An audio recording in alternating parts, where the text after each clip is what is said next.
Hi everyone, कैसे हो आप सभी लोग। आई होप आप लोग अच्छे होंगे। मैं हूं राहुल जयसवाल एंड स्वागत करता हूं आप सभी का एक बार फिर हमारे यूट्यूब चैनल JR ट्यूटोरियल्स में। फ्रेंड्स, आज अगेन आपके सामने एक मोस्ट इंपॉर्टेंट मैथ्स का लेक्चर वीडियो लेकर आ गया हूं, जिसमें हम पढ़ने वाले हैं हमारे 10th स्टैंडर्ड के लिए मैथ्स सब्जेक्ट का जो पार्ट 1 होता है, यानी कि अलजेब्रा सब्जेक्ट का जो हमारा चैप्टर नंबर 4 चल रहा है फ्रेंड्स, जिसका नाम है फाइनेंशियल प्लानिंग। आज हम इस चैप्टर का लेक्चर नंबर 7 आपके लिए लेकर आ गए हैं, जो कि अगेन एक बहुत ही इंपॉर्टेंट लेक्चर वीडियो होने वाला है। तो दोस्तों, ये जो चैप्टर है दोस्तों, इसमें हमने स्टार्टिंग से ही सीखा है कि क्या होता है फाइनेंशियल प्लानिंग, यानी कि किस तरह से आपके अपने फाइनेंस को, जो आपका इकोनॉमी होता है, जो आपके पैसे आप कमाते हो, उसको किस तरह से इन्वेस्ट करना है, ये सभी चीज हमने सीखा। स्टार्टिंग में आपने सीखा कि क्या होता है जीएसटी, किसने टाइप के जीएसटी होते हैं, सीजीएसटी, जीएसटी कैसे कैलकुलेट करते हैं, ये सब मैंने आपको सिखाया था। फिर उसके बाद हमने सीखा था कि क्या होता है आउट टैक्स, यानी कि आउटपुट टैक्स, इनपुट टैक्स क्या होता है, आईटीसी इनपुट टैक्स क्रेडिट किस तरह से निकालते हैं, जीएसटी पेएबल कैसे निकाला जाता है, ये सभी चीज हमने आपको दिखाया था दोस्तों। तो जरूर से आपने इसके पहले के लेक्चर्स अगर देखे होंगे तो आपको बहुत ही अच्छे से ये चैप्टर समझ में आ रहा होगा। तो आज का इस चैप्टर की अगर बात करें दोस्तों, जो लेक्चर है हमारा आज का जो चैप्टर चल रहा है, इसमें लेक्चर नंबर 7 में आज हम लोग को पढ़ना है शेयर्स। तो दोस्तों, शेयर्स के रिलेटेड सबसे पहले तो कुछ थ्योरेटिकल चीजें हैं यहाँ पे। शेयर्स क्या होता है इसके बारे में पढ़ेंगे, एंड शेयर्स से रिलेटेड बहुत सारे टर्म है। फिर डिविडेंड क्या होता है, एंड उसके हेल्प से कुछ एक दो एग्जांपल्स है वो आपको मैं सॉल्व करके दिखाऊंगा। तो सबसे पहले कुछ थ्योरेटिकल पार्ट यहां पे हम आपको दिखा देते हैं, जो कि है आप अपने टेक्स्ट बुक में जरूर से रेफर कर सकते हो, लेकिन आप हमारी बात जो है ध्यान से सुनना। सबसे पहले बात बोलते हैं शेयर्स की। What do we mean by share? तो शेयर का मतलब क्या होता है दोस्तों? वी नो दैट, आपने शेयर मार्केट का नाम जरूर सुना होगा। शेयर मार्केट, स्टॉक मार्केट, सट्टा बाजार, शेयर बाजार, ये आपने सुना होगा दोस्तों। तो ये एग्जैक्टली है क्या, ये आप जरूर सुनते होंगे आपके मम्मी से, पापा से, आपके बड़े भाई बहन से, यूट्यूब पे आप देखते होंगे, बहुत सारे अलग अलग जगह पे आप देखते होंगे, आपको शेयर मार्केट के बारे में पता चलता होगा। तो शेयर मार्केट दोस्तों एक ऐसा जगह होता है जहां पे अलग अलग टाइप की कंपनीज जो होती है वो अपना शेयर्स को वहां पे डालती है, सो दैट जो नॉर्मल पीपल है, हम जैसे जो पीपल है, एक सर्टेन क्राइटेरिया होने के बाद हम लोग वो अमाउंट को भर के, यानी कि परचेस कर सके, वो शेयर को खरीद सके, तो इसको बोलते हैं शेयर। तो लेट्स सपोज एग्जांपल के तौर पे बताता हूं कि आप लोग की अगर कोई भी कंपनी है, लेट्स सपोज XYZ नाम की जो भी कंपनी है, ठीक है ना। अब एक उसमें सबसे इंपॉर्टेंट चीज होता है, उसका होता है मार्केट कैपिटल, यानी कि टोटल कितना पैसा लगेगा वो कंपनी को खड़ा करने के लिए। तो लेट्स सपोज वो एक बहुत बड़ी कंपनी है और उसको खड़ा करने के लिए चाहिए हमको 100 करोड़ रुपया, ठीक है। 100 करोड़ रुपीस हम लोग को वो कंपनी को खड़ा करने के लिए, यानी कंपनी को बनाने के लिए चाहिए 100 करोड़। तो क्या करेंगे कंपनी वाले? अभी एक लौता तो कंपनी वाला 100 करोड़ रुपया ला नहीं सकता। जैसे कि आपको पता होगा, बहुत सारे लोग ऐसे सोचते होंगे कि अगर मेरे पास 100 करोड़ है तो ही मैं कंपनी बना सकता हूं। ऐसा कुछ होता नहीं। आपके पास थोड़े पैसे है तो भी आप कंपनी खड़ा कर सकते हो। बस आपको क्या चाहिए? इन्वेस्टर्स चाहिए। आपके पास कुछ लोग होने चाहिए जो आपके कंपनी में पैसा डालने के लिए रेडी हो। तो उसी के लिए क्या करते हैं जो लोग होते हैं, वो अपना निकालते हैं शेयर्स, यानी कि जो XYZ कंपनी होती है उसमें वो लोग क्या निकालते हैं? शेयर्स निकालते हैं, ताकि जो भी पब्लिक रहे वो अपना शेयर्स उसमें खरीद सके, जो भी इन्वेस्टर्स है वो अपना शेयर उसमें बना सके। उसी को हम लोग क्या बोलते हैं दोस्तों? शेयर होल्डर बोलते हैं, ठीक है। तो शेयर क्या होता है? सबसे छोटा हिस्सा कोई भी कंपनी का। जैसे कि फॉर एग्जांपल कि यहां पे 100 करोड़ रुपीस है, यहां पे जो शेयर्स निकालेंगे वो हो सकता है 1 रुपए का निकाले, 2 रुपए का निकाले, 3 रुपए का निकाले, 4 रुपए का निकाले, 100 रुपए का निकाले, 1000 रुपए का निकाले, लाख रुपया, 100 करोड़, ऐसे ऐसे करके निकालते जाए, ठीक है। तो वही मैं आपको बताने की कोशिश कर रहा था कि ये जो पैसे होते हैं इसी को शेयर्स बोलते हैं। अब उसको जो होल्ड करेगा, यानी कि उसको जो परचेस करेगा, वो रहेगा शेयर होल्डर। तो लेट्स सपोज मैं हूं, मैंने किसी कंपनी को उसका एक शेयर खरीद के रखा है। लेट्स सपोज एक एग्जांपल के तौर पे बताओ कि XYZ कोई कंपनी है, ठीक है, और मैंने बोला कि इसका 100 करोड़ में से मैंने एक शेयर खरीदा और वो एक शेयर की कीमत समझ लो 500 रुपए है। तो यानी कि वो कंपनी में से 100 करोड़ की कंपनी में से 500 रुपए का जो हिस्सा है वो मेरा है, ठीक है। तो इसका मतलब मैं मालिक हो गया क्या? नहीं। मालिक कब होगा? जब मोर देन 51% का हिस्सा जो है वो मेरा होगा, तब मैं मालिक बन जाऊंगा, यानी कि ओनर बन जाऊंगा, या फिर आप बोल सकते हो एक तरीके से लीडिंग उसमें बन जाऊंगा, ठीक है। लेकिन मेरे पास सिर्फ क्या है? वो 100 करोड़ में से 500 रुपया है, तो मैं क्या हूं? एक तरीके से शेयर होल्डर हूं, मतलब उनका शेयर मैंने होल्ड करके रखा है। That is the meaning of share holder. Clear है? कुछ थियोरेटिकल चीज बता रहा हूं। फिर एक होता है स्टॉक एक्सचेंज। स्टॉक एक्सचेंज मतलब क्या होता है? जो आपने नाम सुना होगा, NSE होता है, नेशनल स्टॉक एक्सचेंज, ठीक है, पूरे इंडिया का। और एक होता है BSE, बॉम्बे स्टॉक एक्सचेंज। आपने मूवी भी देखा होगी, इसके ऊपर बहुत सारी मूवीज बनी है, तो आप लोग को आइडिया होगा ये सब चीज में किसके बारे में बात कर रहा हूं। तो एक होता है आपका स्टॉक मार्केट, जिसको स्टॉक एक्सचेंज बोलते हैं। वहां पे क्या होता है? कंपनीज अपना लिस्ट करती है, एक लिस्ट तैयार होता है कि मैंने अपना कंपनी का इतना शेयर मार्केट में डाला हुआ है, कि ताकि पब्लिक जो है वो खरीद सके आके। और हम लोग अगर बाय करना चाहेंगे तो हम लोग को जो स्टॉक एक्सचेंज है उसकी थ्रू पे जाना पड़ता है। तो उसके लिए हम लोग को चाहिए एक ब्रोकर। तो ब्रोकर बहुत सारे होते हैं, आपको पता ही है, बहुत सारे अकाउंट्स होते हैं, टाइप के अकाउंट्स होते हैं, वो ब्रोकर होते हैं, ब्रोकरिंग फर्म होते हैं, ब्रोकरिंग कंपनी होती है। तो हम सीधा नहीं खरीद सकते एक्सचेंज से, हम लोग को जाना होता है ब्रोकर के पास। ब्रोकर हमारे लिए खरीदेगा, फिर वो ब्रोकर को देगा, ब्रोकर हमें देगा। तो इस तरीके से चेन होता है। क्योंकि मैं खुद यहाँ पे इन्वेस्ट करता हूँ स्टॉक मार्केट में, तो मुझे पता है दोस्तों, थोड़ा बहुत आइडिया है। अगर आपको कुछ पर्सनली जानना होगा तो आप मुझे मैसेज कर सकते हो इंस्टाग्राम पे, मैं आपको अलग से गाइडेंस दे दूंगा। लेकिन आपका जो सिलेबस है अभी मैं उसके हिसाब से बता रहा हूँ कि क्या होता है, छोटी छोटी चीजें दी हुई है वो मैं आपको बता रहा हूं। ये तो बात हो गई स्टॉक एक्सचेंज की। अब वही होता है यहाँ पे फेस वैल्यू और मार्केट वैल्यू। तो what do you mean by face value? तो फेस वैल्यू क्या होता है? एक सर्टिफिकेट दिया जाता है हर एक शेयर होल्डर को, एक तरीके से प्रिंट फॉर्म में एक सर्टिफिकेट होता है कि वो जो शेयर का वैल्यू जो है उसका एक फेस वैल्यू कितना रुपए का होगा, 1 रुपए का होगा, 2 रुपए का होगा, 5 रुपए का होगा, 10 रुपए का होगा। वो क्या होता है? एक फेस वैल्यू होता है, जो कि एक तरीके से जो भी वैल्यू प्रिंट किया जाता है सर्टिफिकेट पे उसी को हम लोग फेस वैल्यू बोलते हैं। और एक होता है मार्केट वैल्यू, कि कितना प्राइस पे वो जो शेयर है उसको हम बेच सकते हैं या फिर खरीद सकते हैं। That is the meaning of market value. Clear है दोस्तों? ये आपको समझ में आ गया होगा कि क्या होता है फेस वैल्यू एंड क्या होता है मार्केट वैल्यू। ये क्लियर हो गया होगा। एक और चीज है यहाँ पे डिविडेंड। तो डिविडेंड का मतलब क्या होता है कि लेट्स सपोज 100 करोड़ की कंपनी थी, अब वो कंपनी चला रही है, हर एक साल में उसको कुछ तो प्रॉफिट होता होगा। वो कंपनी को, अगर वो कंपनी चल रही है, रन हो रही है, तो हर कंपनी को कुछ ना कुछ प्रॉफिट तो होता है वहां पे। तो वो जो कंपनी को प्रॉफिट होता है उसमें से क्या करते हैं वो लोग? अपना प्रॉफिट को शेयर करते हैं टू द शेयर होल्डर। यानी कि अगर कोई कंपनी थी जिसमें मैंने पैसा लगाया था और मैंने उसका एक शेयर खरीद के रखा था, तो अगर उसको जितना भी प्रॉफिट हुआ रहेगा उसमें से मेरे को जितना मेरा शेयर है, यानी कि 1% अगर शेयर है तो 1% ऑफ द प्रॉफिट मेरे को दिया जाएगा। यानी कि जितने भी ऐसे लोग होंगे जिन्होंने शेयर खरीद के रखा हुआ है, हर एक को वो प्रॉफिट में से हिस्सा जाता है। वही चीज को हम लोग क्या बोलते हैं? डिविडेंड बोलते हैं। आपको याद रखना है। क्लियर है दोस्तों? तो ये डिविडेंड क्या होता है? Share, share holder, stock market price, stock exchange, face value, market value, ये क्या है आपको क्लियर हो गया होगा। अब थोड़ा सा बात कर लेते हैं टाइप ऑफ स्टॉक एक्सचेंज की। तो टाइप ऑफ स्टॉक एक्सचेंज जो होते हैं वो दो तरीके से होते हैं। जैसे मैंने बोला बीएसई बॉम्बे स्टॉक एक्सचेंज, और एनएसई होता है नेशनल स्टॉक एक्सचेंज। एंड उसमें भी कैटेगरीज होती है, एक होता है सेंसेक्स और एक होता है निफ्टी। तो इसके बारे में ज्यादा चर्चा नहीं करेंगे। तो जो इंडेक्स होते हैं, मतलब इसके अंदर बहुत सारी कंपनी लिस्टेड होती है। ठीक है? तो ज्यादा जानकारी के लिए आप लोग रेफर कर सकते हो, बहुत सारे वेबसाइट्स अवेलेबल है, बहुत सारे बिजनेस के चैनल्स अवेलेबल है हमारे टीवी वगैरह पे, तो आप वहां से फॉलो कर सकते हो। ठीक है? अब हम बात करेंगे दोस्तों यहाँ पे हमारा आगे का जो पार्ट है दोस्तों, उसके बारे में चर्चा कर लेंगे, जो कि है हमारा कुछ पार्ट थियोरेटिकल लैंग्वेज में एंड कुछ पार्ट ऐसे जो है वो हम लोग यहाँ पे डिस्कस करेंगे। ओके, तो मैं क्या करता हूं, सबसे पहले बोर्ड को रफ कर लेता हूं, फिर हम लोग थोड़ा सा आगे का पार्ट का चर्चा करते हैं कि क्या हम लोग को बोला यहां पे। क्लियर है? ठीक है?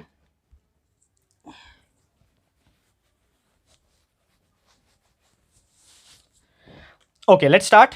तो सबसे पहले हम लोग डिस्कस करेंगे, अगर हमें कंपैरिजन करना है, कोई भी फेस वैल्यू दिया है आपको और मार्केट वैल्यू दिया है, उसका कंपैरिजन करना है, तो हम लोग किस प्रकार करेंगे। तो टॉपिक का नाम है comparison of face value and market value. ये आप लोग को बहुत इंपॉर्टेंट पॉइंट है, इसके ऊपर न्यूमेरिकल्स भी पूछे जाते हैं। ठीक है ना? क्वेश्चंस पूछे जाएंगे।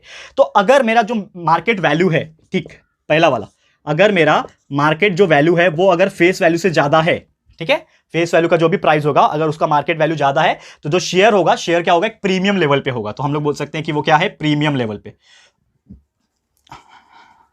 ठीक है? शेयर इज प्रीमियम, अच्छा शेयर है, बहुत ही तगड़ा शेयर है, प्रीमियम शेयर है।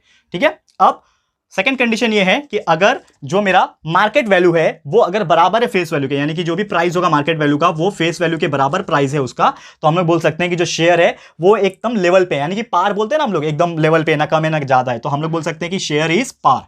ठीक है? क्या है वो? पार है। ठीक है? और वही अगर बात करें तीसरा कंडीशन, कि अगर जो मेरा मार्केट वैल्यू है वो छोटा है फेस वैल्यू से, ठीक है ना, फेस वैल्यू से अगर मार्केट वैल्यू छोटा है, तो हम लोग बोल सकते हैं कि जो मेरा शेयर है वो डिस्काउंटेड प्राइस पे है। तो हम लोग बोल सकते हैं कि शेयर इज एट डिस्काउंट। क्या बोल सकते हैं हम लोग? कि जो शेयर है मेरा वो डिस्काउंट पे। क्लियर है दोस्तों? तो वापस से रिपीट कर रहा हूं, ये बहुत इंपॉर्टेंट है, ये दिमाग में रख लो। मार्केट वैल्यू बड़ा है फेस वैल्यू से, पहले मार्केट वैल्यू आ रहा है बाद में फेस वैल्यू आ रहा है, तो अगर मार्केट वैल्यू बड़ा है फेस वैल्यू से मतलब प्रीमियम है शेयर, अगर मार्केट वैल्यू फेस वैल्यू के बराबर है इसका मतलब क्या है? वो पार है, इक्वल है, मतलब बराबर है, एक तरीके से ऊपर नीचे नहीं है। और अगर मार्केट वैल्यू फेस वैल्यू से छोटा है तो आपका शेयर जो है वो डिस्काउंटेड प्राइस पे है, डिस्काउंट है। क्लियर है? और आपको ऐसे सवाल पूछेगा, कुछ दिया रहेगा मार्केट वैल्यू फेस वैल्यू, आपको पता लगाना होता है कि डिस्काउंट पे है कि पार पे है कि प्रीमियम पे है, वो आपको बताना होता है। तो सॉल्व करते हैं एक एग्जांपल आपके लिए, ताकि मैं आपको बता सकूं किस तरह से इसको कैलकुलेट किया जाता है। बहुत सिंपल एग्जांपल है, ध्यान से देखोगे तो आपको हर एक पॉइंट जो है इजीली समझ में आ जाएगा। तो लेट्स सपोज यहां पे एक एग्जांपल आता है कि आपका जो फेस वैल्यू है, ठीक है ना, लेट्स सपोज मैंने माना कि जो आपका फेस वैल्यू है वो दिया हुआ है हमें 10 रुपया। ठीक है ना? फेस वैल्यू कितना रुपया दिया हुआ है? 10 रुपया दिया हुआ है। और जो मार्केट वैल्यू है वो कितना दिया हुआ है दोस्तों? यहां पे मार्केट वैल्यू कितना दिया है? 7 रुपया देके रखा है। ठीक है? मार्केट वैल्यू 7 रखे रखा है। तो हम लोग बोल सकते हैं कि फेस वैल्यू 10 है, तो हम लोग इसके हिसाब से क्या बोल सकते हैं कि फेस वैल्यू जो है आपका, ठीक है, जो मार्केट वैल्यू जो है आपका is greater, sorry, less than face value. अगर मेरा market value less than face value है, यानी कि कैसे हो गया कि 10 is less than, market value कितना है? 7 है, सॉरी, 7 इज लेस देन 10, इस तरह हम लोग को क्लियरली दिख रहा है। तो हम लोग क्या बोल सकते हैं कि शेयर जो होगा वो क्या होगा? कंडीशन मैंने बताया था, अगर मार्केट वैल्यू कम होता है फेस वैल्यू से तो इसका मतलब क्या है, वो डिस्काउंट पे है, तो हम लोग क्या बोल सकते हैं, it is as discount, share is at discount. ऐसा आपको कोई पूछता है क्वेश्चन, जो कि नॉर्मली चांसेस कम है, लेकिन अगर आ गया 1 मार्क्स के लिए आपको एग्जाम में पूछेगा तो आप लोग बता सकते हो। क्वेश्चन दिया रहेगा, फेस वैल्यू दिया रहेगा, मार्केट वैल्यू दिया रहेगा, और आपको पूछेगा कि बताओ कि ये शेयर कैसे है, पार पे है कि डिस्काउंट पे है कि यहां पे आप बोल सकते हो प्रीमियम पे है, तो आप बता सकते हो जैसे कि आपने कैलकुलेट किया, बस देखना है और जज करना है, बता देना है कि ये डिस्काउंट पे है या फिर पार पे है या फिर प्रीमियम पे। क्लियर है दोस्तों, उम्मीद करता हूं कि आपको ये एग्जांपल समझ में आ गया होगा। वैसे एक और एग्जांपल है यहाँ पे, इन्वेस्टेड सम का एक एग्जांपल है जो कि बहुत सिंपल है, इसको भी हम लोग कर लेते हैं, ठीक है। इन्वेस्टेड सब का एग्जांपल दिया हुआ है यहाँ पे कि लेट्स सपोज कि मेरे पास यहाँ पे टोटल अमाउंट जितना मुझे चाहिए ताकि मैं जो शेयर है उसको परचेस कर सकूं, तो यहाँ पे कितना सम इन्वेस्ट करना पड़ेगा। तो अगर मुझे पे कितना पैसा लगेगा, सम इन्वेस्टेड, सम मतलब क्या होता है, पैसा, कितना पैसा इन्वेस्ट करना पड़ेगा मुझे शेयर को बाय करने के लिए, तो जितना भी प्राइस होगा शेयर का उसको मार्केट वैल्यू से मल्टीप्लाई करना होता है। यानी कि यहां पे हम लोग बोल सकते हैं कि नंबर ऑफ शेयर, ये फॉर्मूला आपको याद रखना है, number of shares multiply by market value. आपको ये चीज ध्यान में रखना है कि जो भी सम इन्वेस्टेड रहेगा, आपको कोई पूछेगा कितना सम इन्वेस्ट किया आपने, या फिर सम इन्वेस्टमेंट निकालो डायरेक्टली, अगर कोई क्वेश्चन पूछता है तो ये फॉर्मूला बस याद कर लो कि sum investment invested is equal to number of share, जितना भी नंबर ऑफ शेयर रहेगा उसको मार्केट वैल्यू से मल्टीप्लाई करो, आपका जो आंसर है वो आ जाएगा। एक एग्जांपल ले लेते हैं, क्वेश्चन पूछा है, let's suppose I am taking one example here, question आपको पूछा है कि अगर 50 शेयर मुझे खरीदना है, ठीक है ना, 50 शेयर खरीदना है मुझे, ठीक है, if 50 shares I want to buy, और इसका जो मार्केट वैल्यू जो दिया हुआ है 50 शेयर का जो मार्केट वैल्यू जो दिया हुआ है वो कितना है, 120 रुपया है, ठीक है। मार्केट वैल्यू जो दिया हुआ है 50 शेयर का वो 120 रुपया है, और इसका फेस वैल्यू भी जो दिया हुआ है वो 100 रुपीज है, ठीक है। फेस वैल्यू 100 रुपया है, मार्केट वैल्यू 120 रुपया है। तो हमें पूछा है फाइंड द सम इन्वेस्टेड, हमें सम इन्वेस्टमेंट निकालना है, सम इन्वेस्टेड निकालना है। क्या होता है फॉर्मूला सम इन्वेस्टेड का, sum invested is equal to number of share multiply by market value. Number of share कितना है मेरे पास, कितना खरीदना है, 50 शेयर खरीदना है, तो 50 कर दो मल्टीप्लाई, मार्केट वैल्यू कितना है दिया हुआ 120, तो 50 multiply by 120 is nothing but 6000 rupees, ठीक है, 6000 रुपीज, ये हो गया आपका आंसर। यानी कि आपको टोटल 6000 रुपया लगेंगे, सम लगेंगे, यानी कि अमाउंट जो लगेगा आपका 6000 रुपया लगेगा, ताकि आप 50 शेयर खरीद पाओ, कितने में, 120 रुपए में खरीद पाओ, that is known as the market value. Clear है दोस्तों, तो उम्मीद करता हूं कि ये भी एग्जांपल आपको बहुत ही अच्छे से क्लियर हो गया होगा। ओके, अब बात कर लेते हैं एक और टॉपिक है छोटा सा, इसको भी मैं चाहता हूं कि आज के दिन में करा दूं, जो कि आपका रेट ऑफ रिटर्न, कितना परसेंट, कितना आपको पैसा रिटर्न मिलता है, तो उसको बोलते हैं हम लोग रेट ऑफ रिटर्न। तो ये भी मैं आपको बता देता हूं, आज का लेक्चर बहुत इंपॉर्टेंट है, इसलिए मैंने स्टार्ट में ही बोला था आपको कि बहुत इंपॉर्टेंट टर्मिनोलॉजी आप सीखने वाले, और ये सीख गए ना तो आप लोगों को ना बहुत इंपॉर्टेंट काम आएगा लाइफ में। बहुत सारे लोग इंजीनियर बनते हैं, डॉक्टर बनते हैं, बहुत सारी चीज बनते हैं, लेकिन फाइनेंस में कोई जाना चाहता है, क्योंकि फाइनेंस एक ऐसा चीज है जो पैसे के ऊपर पूरा खेल है, और मजा भी आता है अगर आपने ये सब चीज सीख लिया अच्छे से, ठीक है। तो सबसे इंपॉर्टेंट चीज है रेट ऑफ रिटर्न, ये भी बहुत ध्यान से देखना टॉपिक दोस्तों, ठीक है। रेट ऑफ रिटर्न, टॉपिक का नाम है रेट ऑफ रिटर्न, जिसको हम लोग बोलते हैं शॉर्ट फॉर्म में ROR, रेट ऑफ रिटर्न, ठीक है, ROR बोलते हैं, ठीक है। तो अगर एक क्वेश्चन पूछता है हमें, मतलब रेट ऑफ रिटर्न अगर नॉर्मली बात करूं कि अगर हम लोग शेयर में इन्वेस्ट करते हैं तो हमें कुछ रिटर्न भी मिलना चाहिए। लेट्स सपोज मैंने एक कंपनी का शेयर, मैंने आपको स्टार्ट में बोला कि मैंने 500 रुपए का एक शेयर खरीदा, अब 1 साल होने के बाद वो 500 रुपए का दाम भी बढ़ना चाहिए ना, तभी तो मुझे रिटर्न मिलेगा। तो लेट्स सपोज जो मैंने 500 रुपए का शेयर खरीदा था वो 1 साल के बाद कितना हो गया, 600 रुपया हो गया, यानी कि मुझे 100 रुपया क्या मिला, रिटर्न मिला। अगर मैं उसको बेच दूंगा तो 500 के बदले जो मैंने डाला था उसको बदले कितना मिल रहा है मेरे को, 600, क्योंकि वो करंट वैल्यू कितना हो गया उसका 600, वही 10 साल के बाद कितना हो जाएगा, हो सकता है 5000 हो जाए। तो ऐसे बहुत सारे लोग मिलियनियर भी बन चुके हैं, आपको पता है दोस्तों, इन्वेस्ट करके, जो बहुत पहले से इन्वेस्ट करते थे, 50 साल पहले, 60 साल पहले, 50-60 साल पहले तो बहुत पुरानी बात बोल दी मैंने, अगर किन्होंने 20-25 साल भी इन्वेस्टमेंट किया होगा पहले, ठीक है ना, उन्होंने जब लाखों में किया रहेगा तो आज वो लोग मिलियनियर्स बन के बैठे होंगे। ऐसे बहुत सारे एग्जांपल से आप सर्च कर सकते हो इंडिया में, जो कि आज बहुत ज्यादा आगे निकल गए हैं दुनिया में, ठीक है दोस्तों। तो मैं उसकी बात नहीं करूंगा, तो हम लोग को वही पढ़ना है कि रिटर्न कैसे मिलता है। ओके, तो नॉर्मली एक एग्जांपल है कि एक लड़का है श्रेयस नाम का, उन्होंने एक शेयर खरीदा जिसका फेस वैल्यू 100 रुपया था, मार्केट वैल्यू यहां पे था 120 रुपया, तो उसको 15% डिविडेंड मिला, ठीक है ना। तो रेट ऑफ रिटर्न हमें निकालना है, बहुत सिंपल है निकालना, ठीक है। एग्जांपल नंबर 1 डिस्कस कर लेते हैं, ठीक है। क्या दिया हुआ यहां पे कि फेस वैल्यू जो है उसका, क्वेश्चन आप देख सकते हो आपके टेक्स्ट बुक में जरूर से मिल जाएगा आप लोग को, फेस वैल्यू इज 100 रुपीज दिया हुआ है, मार्केट वैल्यू कितना दिया हुआ है, 120 रुपया, ठीक है, 120 रुपया दिया हुआ है मार्केट वैल्यू, और उसने कितने शेयर खरीदे यहाँ पे, एक तरीके से 120 शेयर, ठीक है, परचेस अ शेयर, एक ही शेयर खरीदा है, ठीक है, चलो कोई बात नहीं। हाँ, मार्केट वैल्यू, फेस वैल्यू दिया हुआ है, आपको बताना है कि कंपनी ने डिक्लेयर किया 15% डिविडेंड, डिविडेंड कितना मिल रहा है कंपनी की तरफ से, dividend is equal to 15%, 15% dividend मिलेगा, यानी कि रिटर्न में 15% मिल रहा है डिविडेंड में, ठीक है। रेट ऑफ रिटर्न निकालना है, तो हमने मान लिया सबसे पहले कि जो रेट ऑफ रिटर्न होगा, let the rate of return, ठीक है, इज इक्वल टू एक्स। हमने मान लिया कि रेट ऑफ रिटर्न क्या है, एक्स है।